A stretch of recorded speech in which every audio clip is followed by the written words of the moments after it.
Hey everyone, welcome to another session of A Day in the Life of a BA. I'm James, the president of IIBA Ireland, and I'll be your host today. At IIBA Ireland, our mission is to support professionals by sharing knowledge, common terminology, and practical insights into the work of business analysts across different industries or sectors.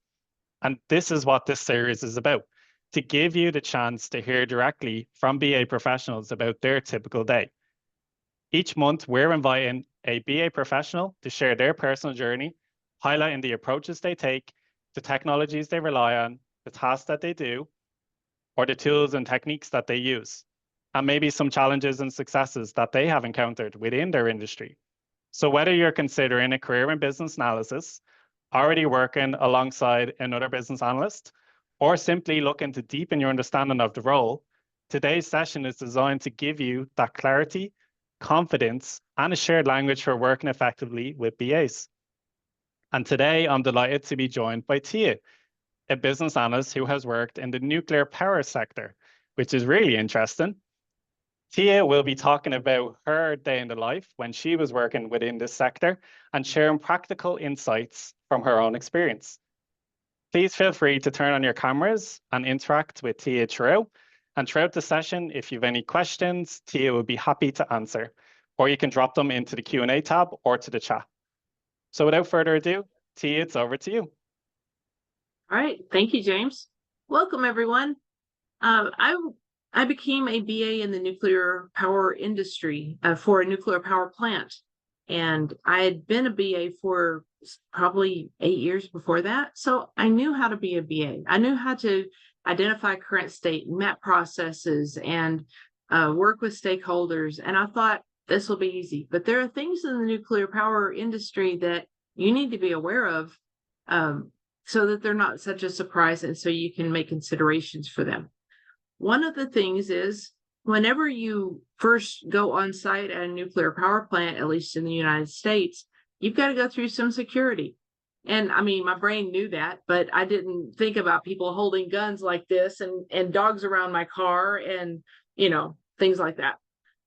My bubbly first day at work, hi, I'm new, did not work at a guard station. I mean, I didn't do it, but it wasn't going to work.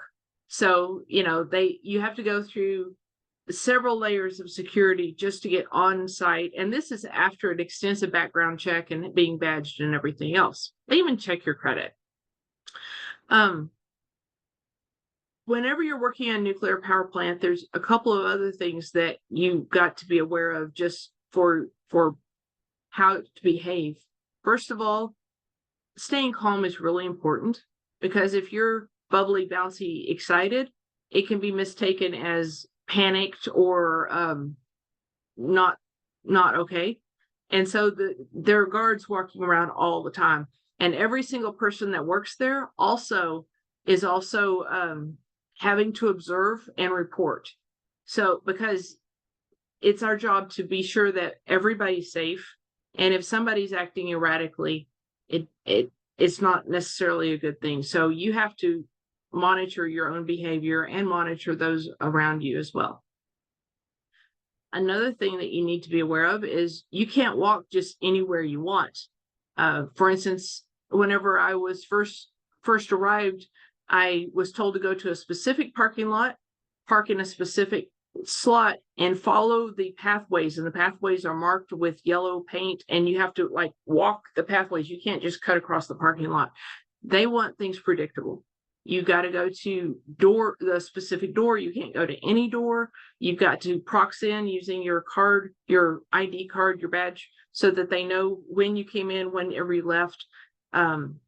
They have to do things to register you. For instance, my left hand had to get scanned many times so that they could get me where I could be allowed to go into certain areas. Something you need to know whenever you're working with your stakeholders is because even though the radiation is controlled, because there is radiation there is a factor of awareness for people who are working to get pregnant or who are pregnant or who have had children. I had a friend that she became pregnant. She had to report it because you have to report it. within 2 days, her 80-person team had been moved off-site to another location 2 miles away because she was integral to the team, but she couldn't be on site just for concern for the child. That is a huge upset whenever you're like, we were going to meet in person. Now, do we need to, do we meet virtually? How do we do this? So things like that you wouldn't consider in most other industries have to be considered. One of the things that I thought was unique about working there was this. They handed me this little book. It's called the Wolf Creek Way. The plant I was working at was called Wolf Creek Nuclear Power Generation Plant. This little book is basically phone numbers that you need to call if you have issues. If there's an emergency, call these numbers, the things that you would normally get. But there's also some things that were unique. They talk about if you see something, say something. You need to disclose things. Everything's above board. We have integrity as a high bar here. And a lot of that comes from the nuclear power disasters of the past. In the nuclear power disasters at 3 Mile Island and Chernobyl and the one in Japan, I'm sorry, I don't say that name very well. There were several elements that contributed to those, but in the retrospective of those disasters, one of the things that they found in common was people didn't feel like they were going to be listened to if they raised a flag that said something's wrong. And so eventually they stopped raising flags. It's like my boss isn't going to listen to me, so I'm just going to try to take care of it myself. They wanted to eliminate that. And so they created a culture at Wolf Creek and at the other nuclear power plants in the United States so that people all had the right to say anything they needed to, and it would be taken seriously. It's a really refreshing thing, but think about the other implications of somebody who they enjoy attention and they want to be a whistleblower, and they would write up things like there was gravel in the walkway today, or things that it's like maybe that's not a situation, maybe that's just a maintenance thing, but the results of them writing this up on this specific form that needed to be turned in was that it had to go to someone within a certain amount of time. They had to respond within a certain amount of time. There had to be a committee to review the situation, and then they had to provide formalized feedback. It's a huge amount of administrative effort. And so you have to really be cognizant of what the impact is going to be whenever you set up those types of feedback loops. As I said, I was a business analyst for several years before I went to the nuclear power plant, and I thought this is, we're basically rewriting all of the applications and systems within the nuclear power plant that needed to be rewritten because some of it was old. It had been outdated. It had been band-aid for years. There were new regulations coming out. So a few of the things have risen to the top of priority list. I didn't write anything having to do with replacing radioactive rods. That didn't need to be rewritten, thank goodness. But I did rewrite a particular database. This database was designed to keep track of all the people who had education in specific courses. They had to have the education in the specific courses to be able to qualify to do specific jobs if there was an emergency. They did drills on a bi-weekly basis. And let me tell you what these drills would do. On a certain day, at some time, day or night, they would put a call out, and they had an automatic system that they would mash a button. It would call all the people and tell them which location to report to. And so they would get up out of bed, and head there. They had a certain amount of time that they had to be there by, depending on the location.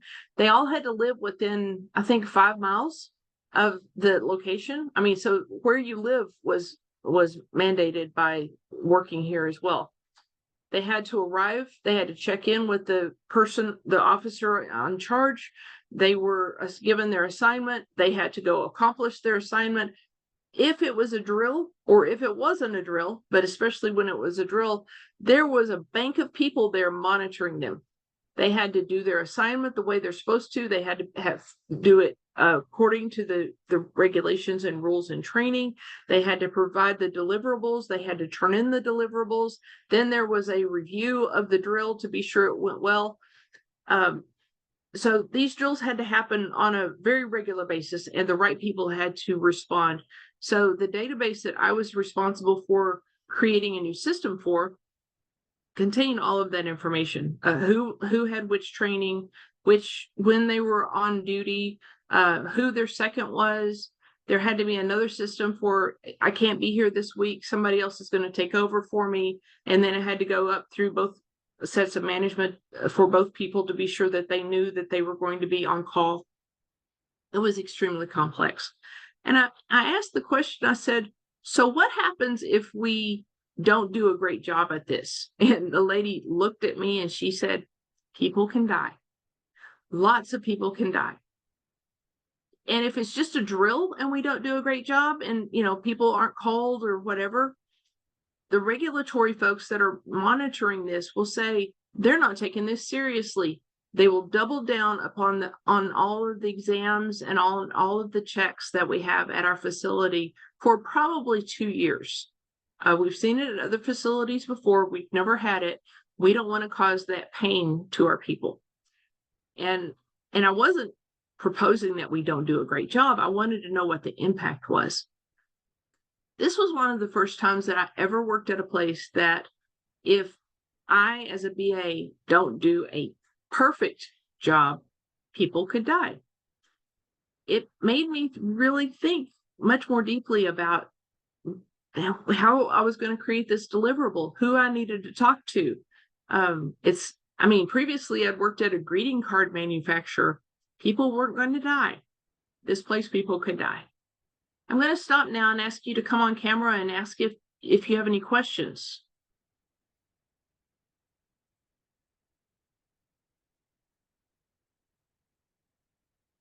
Okay, I'll keep going.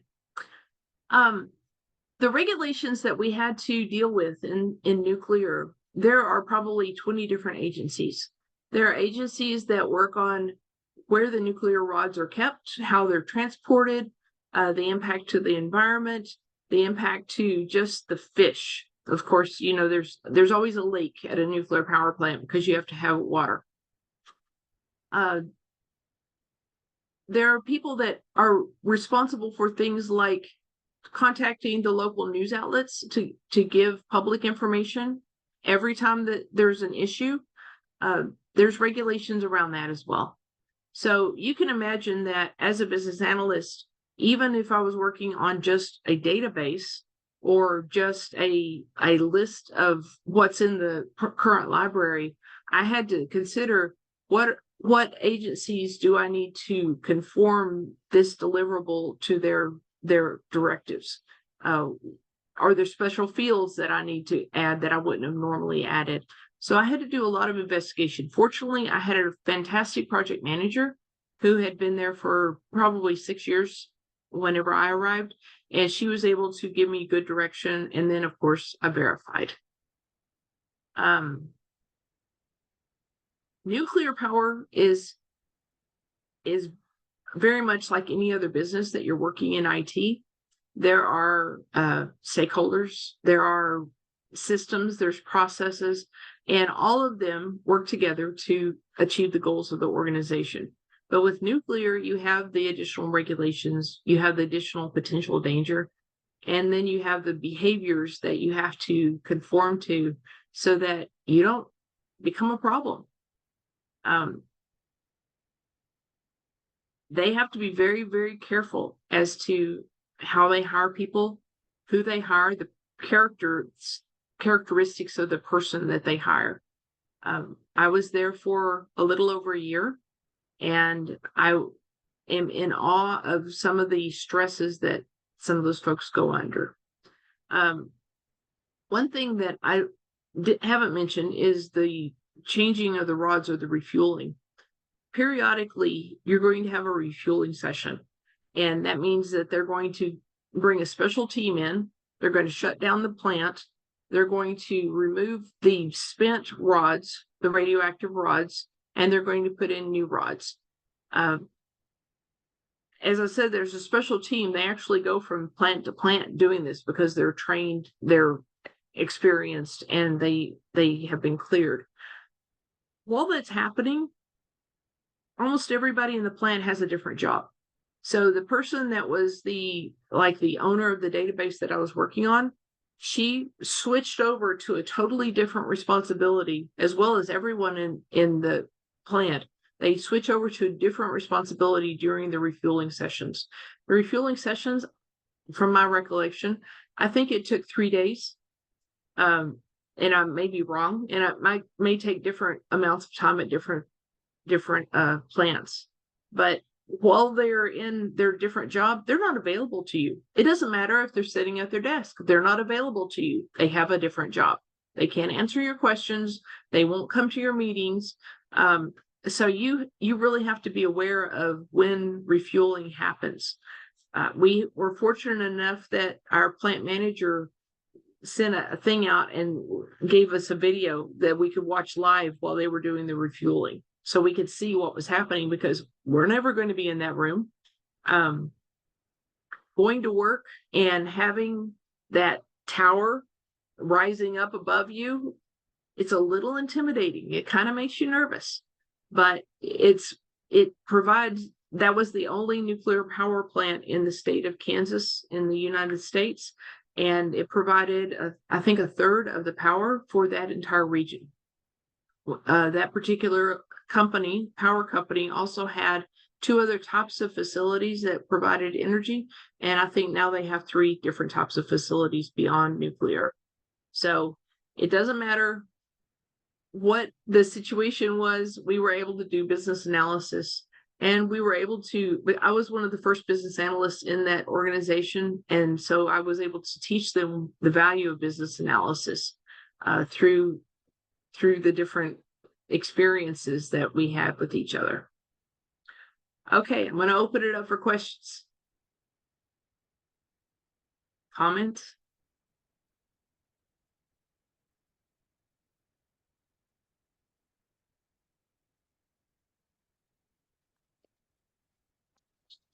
Christopher, do you have a question? I see you on mute. I was looking for the raise your hand button, but I can't find it. It's probably right in front of my face. That's okay. You can just unmute yourself and ask a question. All right. How did you come about finding the job as a BA at a nuclear power plant? I'm transitioning into a new career. I'm becoming a business analyst and organization development practitioner. I want both. And one thing I'm coming in contact with is finding a position, which is difficult. How did you go about finding a job at a nuclear power plant? Actually, they found me. I'm very active on LinkedIn, and I do pretty frequent posts of, here's a technique, or I help people with their own job searches. I help people with their own training and do a lot of connecting. This organization actually found me and approached me. And it probably, honestly, was, I live in the state of Kansas at the time, and how many BAs are in the state of Kansas? It's kind of like a unique thing. There's not a whole lot of us. And I had to live within a certain area of miles around the nuclear power plant. So I probably qualified more likely because of that situation. Oh, okay. How did you go about making your LinkedIn something that they found you? How did that come about? Well, I teach people how to do that. And what I do is I basically be sure that I monitor the industry that I'm searching for, that I'm in. And I be sure that those words that are the buzzwords for that industry are in there. I put out articles about new techniques. I put out articles about case studies. I do a lot of posts. So I spend 15 minutes every morning just checking my network to see who I can help. And I've been doing that for, probably 15 years. I've got 16,000 connections right now. And I'm continuing to grow it. because I help people almost on a daily basis. I think I already did, but I think I'm pretty sure I already sent you a LinkedIn request. I got a bunch of All right. questions. Okay, I'm happy to Um, answer questions, but let's do part of them now if we can. oh, well, I'm gonna have to create them all. Like it's Oh, okay. festering in my head. But All right. it's all because the biggest roadblock I'm coming into is like finding work. Like I'll see because I passed the ECBA exam, so I'm a junior business analyst in essence.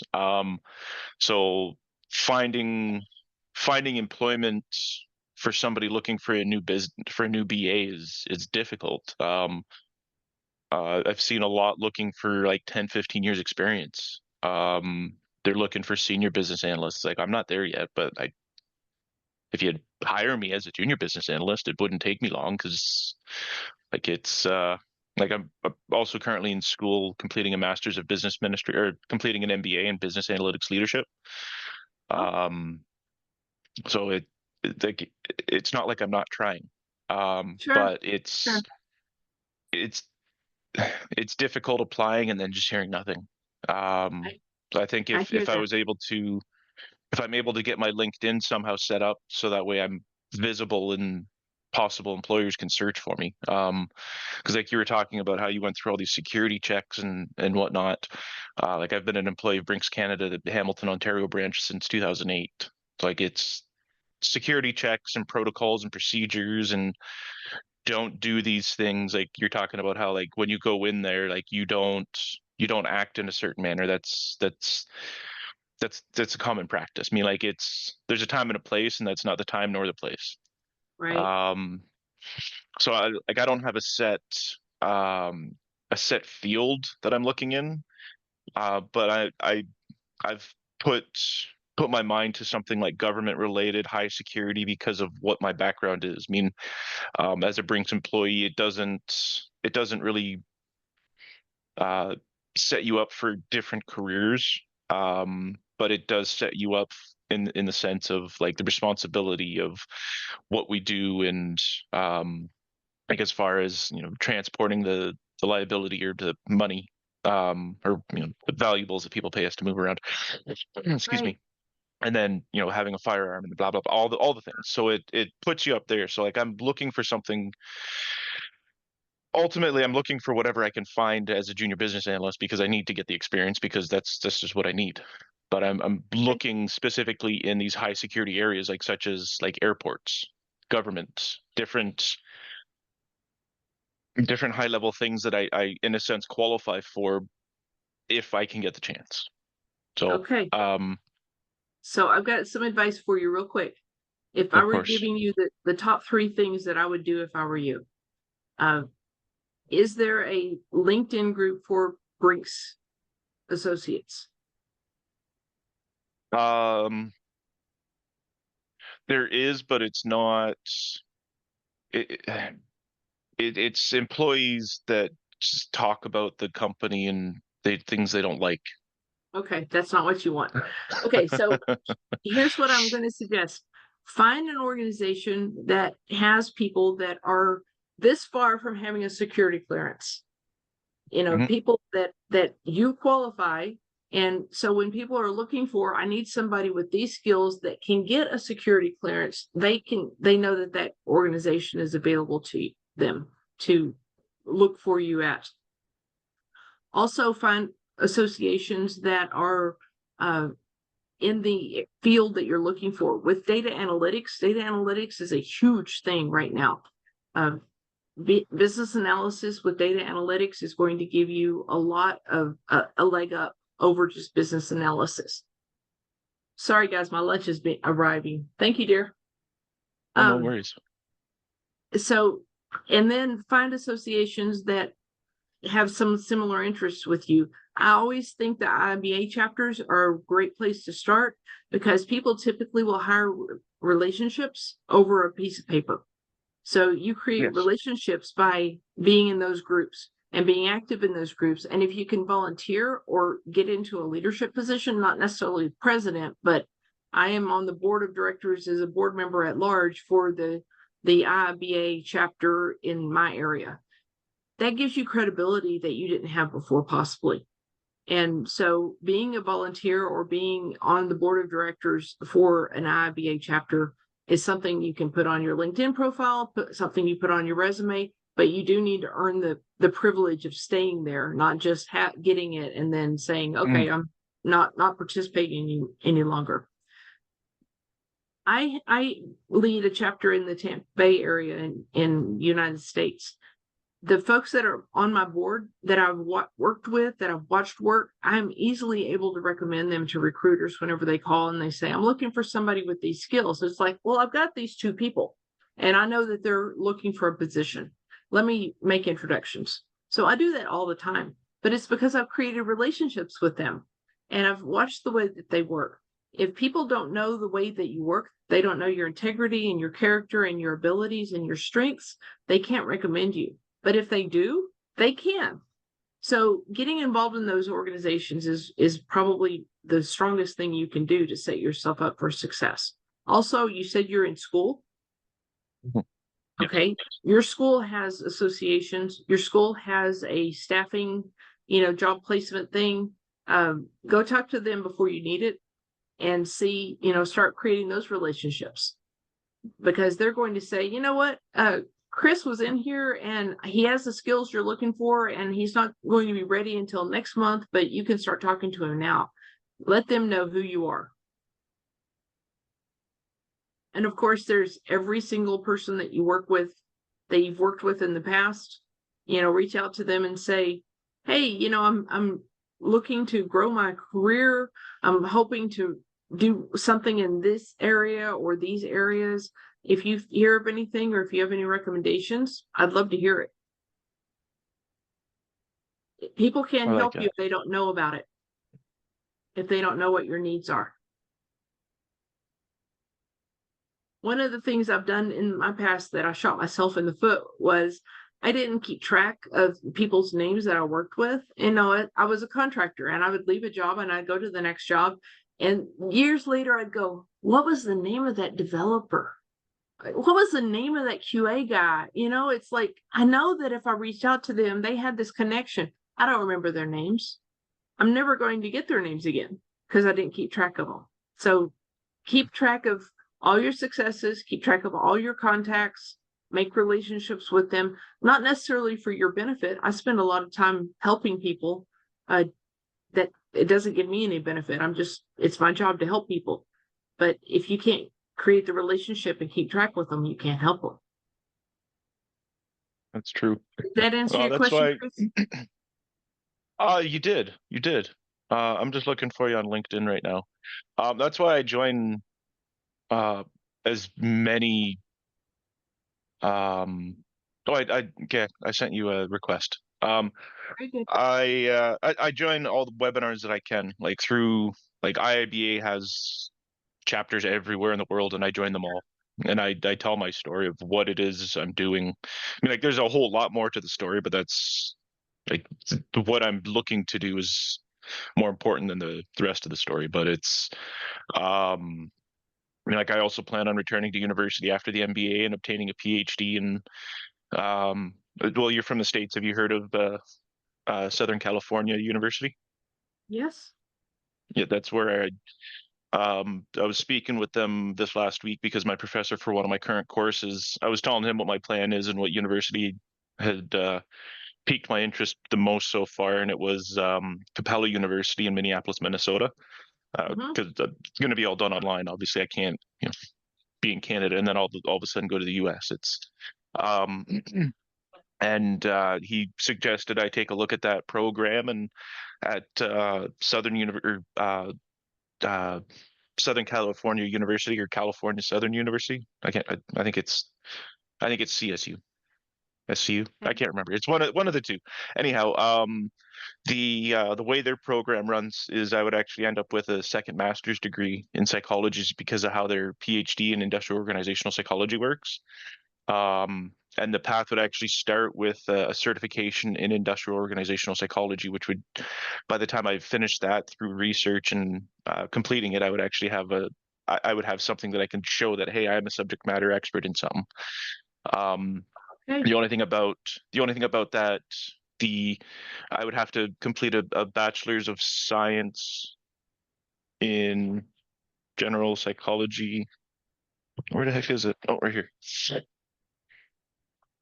But I'm ridiculously organized too. This is all the stuff I need. Okay. So Why don't it's a Master of Science in General Psychology. And then okay. so I would actually end up with two masters, one in business and one in psychology, which is to me is amazing because I want these skills. Like this is why I'm wanting to get the PhD in industrial organizational psychology, because to me it's the perfect blend of business analysis and organization development. It's both. That's to me that's exactly what it is. And my I don't know if I'd call it a philosophy, but my thoughts, feelings, and beliefs on what it is I want to do for work, this is what's going to give me the best skills to be able to effectively promote change and create the change needed, because you can't get a change in a business unless the people do it.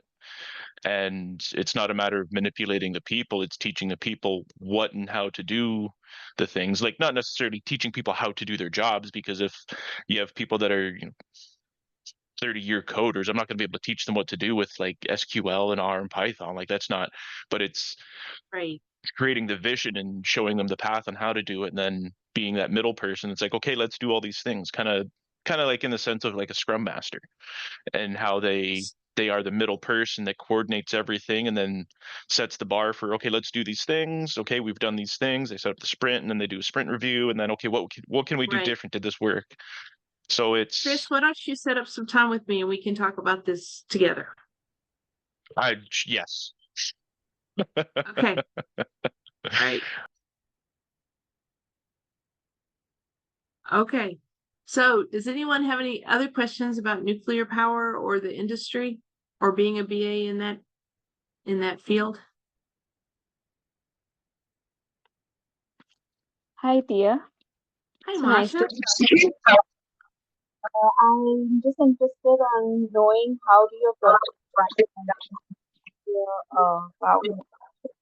I know that you spoke about the database project you worked upon, but maybe you could highlight a few other projects that you probably worked upon during your time. Well, I'll tell you, the database project was multifaceted. We had actually probably 6 different databases that had to work together, and regulations changed during the process of gathering gathering the requirements. So those 6 databases took up a lot of our time. A few other things we did were we had to bring in absolutely brand new infrastructure to our software. They needed updating desperately.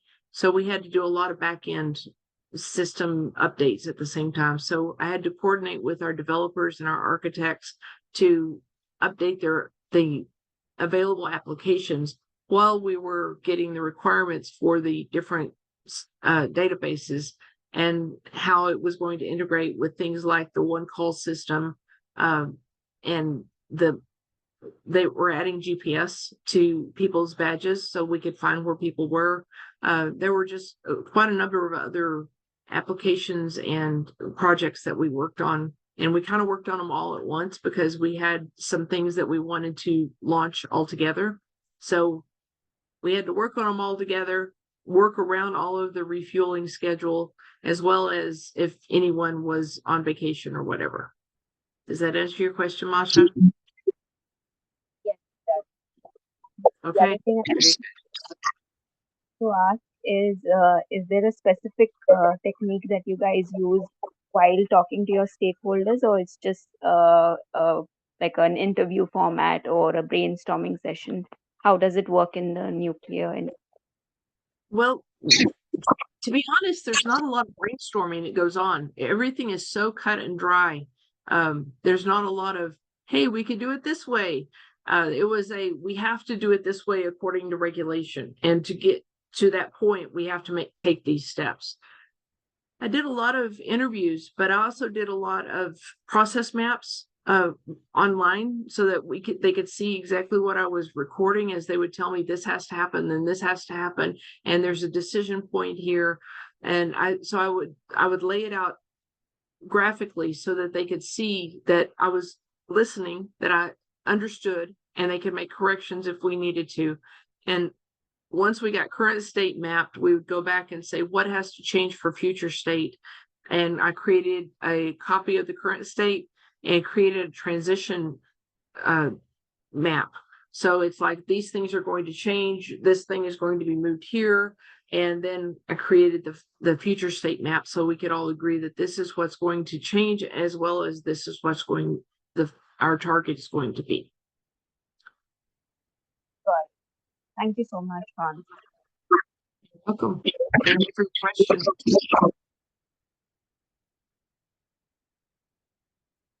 What other questions do we have for nuclear?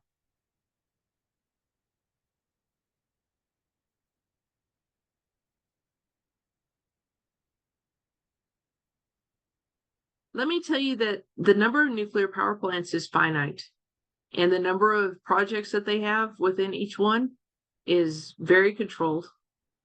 Being a BA in one nuclear power plant kind of opens you up to the potential of being a BA in future in other power plants, but you may need to travel.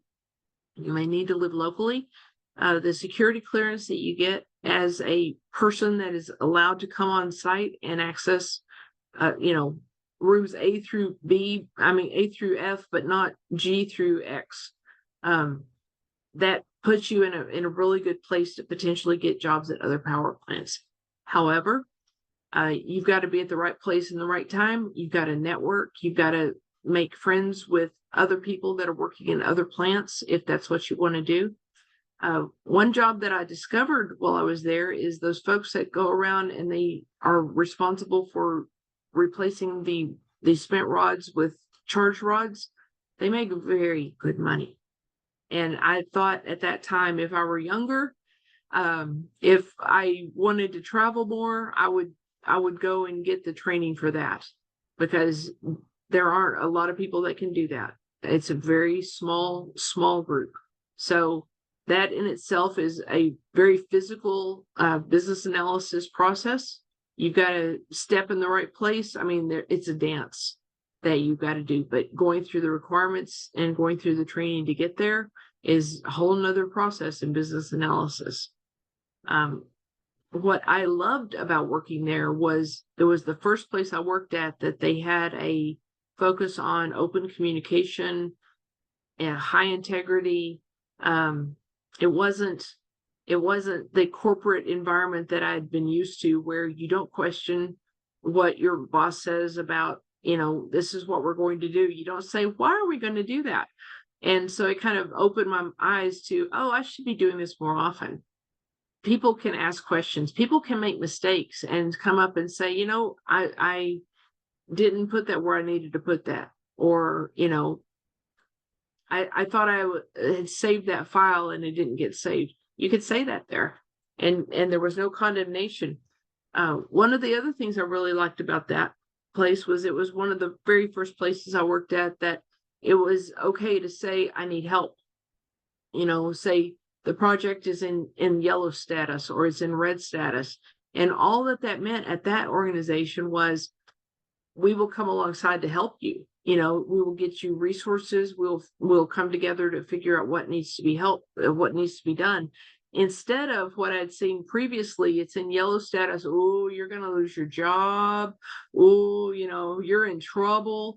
Nobody's going to put their status reports honestly if they get shamed for it and if they get, scared about it. So this way there is an honesty there, and the integrity was part of it. What other questions do I have?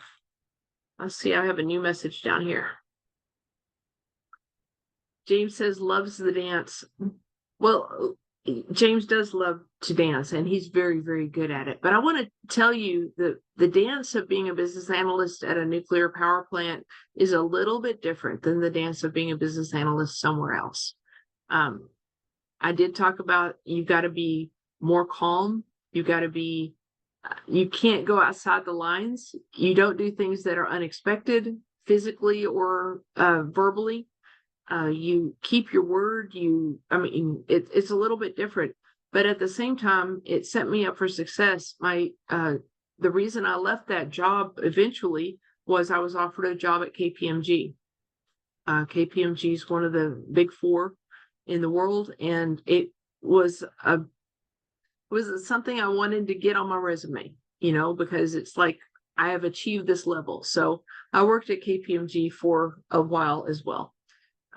The things that I learned from the power plant and from the previous jobs did really well, because I was able to see the difference in the way these organizations ran and the way the power plant ran. For the power plant, I honestly didn't go on site very much. COVID started not long after I got the job. No, it started before I got the job. And so getting security clearance done, getting access to things, but then it was like, you don't need to come on site. You're doing everything virtually. You can keep doing everything virtually.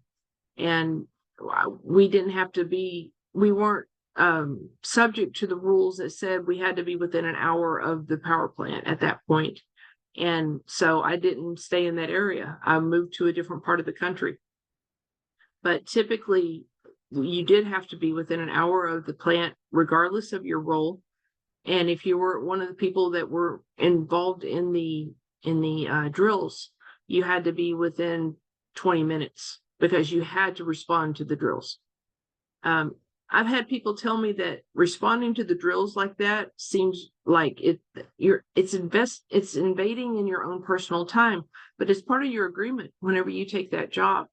It doesn't matter if you've got a sick kid at home. It doesn't matter if your car won't start. You make it where you can get there. You make it where you can get there regardless of your circumstances, because that is the thing that's going to keep people alive in the long run. I'm sure most of you know this. A nuclear disaster is not just it can hurt some people. It can create a situation where that part of the country, that part of the world, you can't go into it. Then it can also put things in the air that can spread over hundreds of miles if possible, depending upon the wind. I never knew we had to watch wind so much, but they watch wind all the time there. Which way is the wind blowing? What's the situation? If the situation changes, who is going to be in the line of fire for any fallout?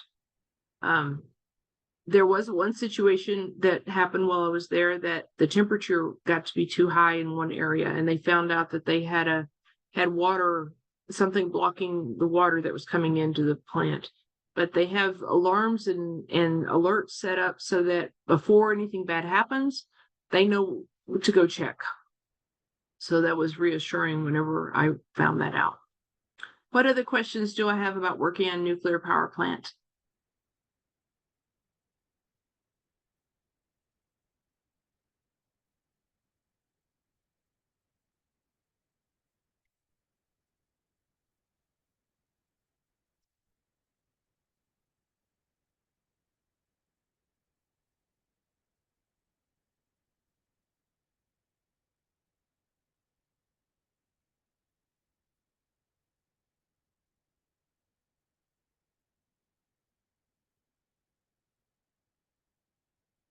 Okay, James, looks like we've reached the end of our questions.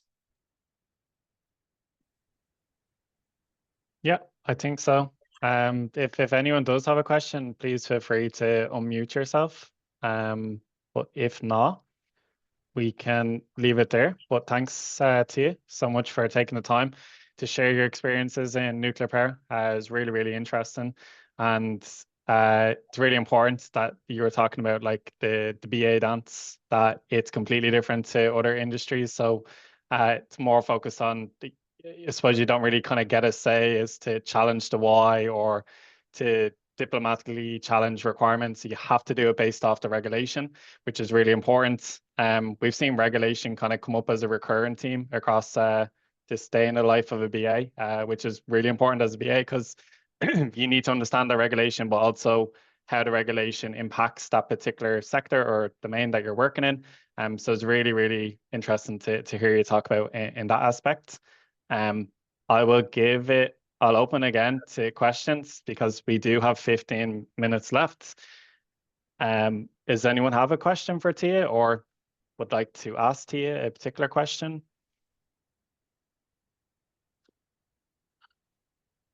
I just had another question to ask Thea. Sure, Masha. What do you think is an important skill for in the nuclear industry? Because you said it's such a controlled environment. So how do you manage with coordinating with your team? Do you think it's the same as the other industries as well, or is it a little different there as well? In a lot of ways, it's the same. However, what I discovered is it was really, really important to make things simple and clear and straight to the point, because we didn't have time for misunderstandings or miscommunication. And so I made things much more clear than I ever had before, because I had to be sure that we all knew what we were talking about, we all knew what our goal was, and we communicated the information clearly. I ended up using a lot of grids, actually very small grids for each section of the database that we were going to use, so that it was easy to take in the information and it was easy to identify any changes to current state for the future state. I used a lot of color coding, and I asked the folks that I was working with, our business partners, to are these colors good for you? I wanted to be sure there was nobody that had any kind of color blindness or anything, or they weren't, this color bothered them a great deal. I wanted to be sure that the yellow highlight meant that we had work to do. Red meant that it was urgent. Red font meant that it was urgent. A light green background meant that we had all accepted it, and I kept track of the date and who accepted it, because I needed an audit track. One of the challenges is working there is every single thing that I personally was doing could be audited by one of like 12 different regulatory agencies at any moment. And I had to keep everything on the shared drive. I mean, it wasn't like I could do, make my own little thing on my computer. They had to be able to see everything. So I had to make it clean and clear and auditable, and be able to say who told me what at any moment. So keeping things super simple and super clear became a survival technique at that point. Got it. Thank you so much. James, you've worked in power generation. Do you find that you have the same kind of regulatory accountability, that you have to keep track of who told you what when? Kinda, like from a regulation point of view, like our regulation is more that, oh, we're releasing this new thing and you need to have it in place. If you don't, you're not going to be able to participate in that scheme. But in terms of, we have more kind of flexibility with the requirements, like we can do a lot of kind of agile processes and we can incrementally kind of break them down. But obviously there is a tight timeline for scope. So we need to make sure that within this timeline, if we want to reach it, this is going to be our scope and that has to be agreed on. But like any decisions that need to be made, like always keep a track of that in some shape or form, or through the RAID log that we would use for any risk or assumptions, just to make sure that we are kind of, I suppose, or just keeping ownership across the board and creating that shared understanding. But it wouldn't be as specific to nuclear power. It wouldn't be that like tight in terms of the regulation. Right. I like RAID logs a lot, but I've started using issue logs, and I actually started there because that was easy to say, this is a thing that's come up. Who needs to address it? When did it come up? What's the resolution? And then we had it documented forever, and make it specific for that particular element. Any other questions before we sign off? I do, and it's not related to what we were talking about earlier. We can talk about that later. I'm learning how to use Power BI, Microsoft program, for displaying data, like taking data and creating visuals. Is this something that you're seeing being used, or is it still so new that it's in the process of being used? No, we use that at the nuclear power plant. Yeah, Yes. Power BI has been around for a while. I would always check to see what the level of comfort of your stakeholders are, because sometimes things like that can confuse them. It's like, I don't know how you got that data. You never want to make your stakeholders doubt the veracity of your data. And so you got to be sure that they're comfortable. The stakeholders we had at the nuclear power plant were old school. And so we weren't able to use Power BI very much at all. We did a lot more database, and most of them, even though they weren't technical, they knew technology. They knew their technology very well. And so we used it that way. So create like a traceability matrix to show where this data came from, in case they question it that way. Yeah, like it's an important thing to do anyhow in the process of BA, but like for specifically if you're, yeah, that makes a lot of sense. So when you're creating the visuals with Power BI, also have Have the transformation logic there ready to go. yeah, transformation logic. There. Thank you. You're welcome. Anything else for nuclear power and business analysis? Okay, James, over to you. Okay, well, thanks so much, guys, for joining, and thanks again to Thea for sharing her insights into that amazing industry. I'm definitely going to look up more, research more, because it does sound very interesting, and it kind of does align with power in some shape or form in energy. So yeah, thanks so much for sharing, and join us for our next day in the life of a BA. But thanks, everyone, and we can leave it there. Thank you all. Thank you. Everybody have a great day. You too.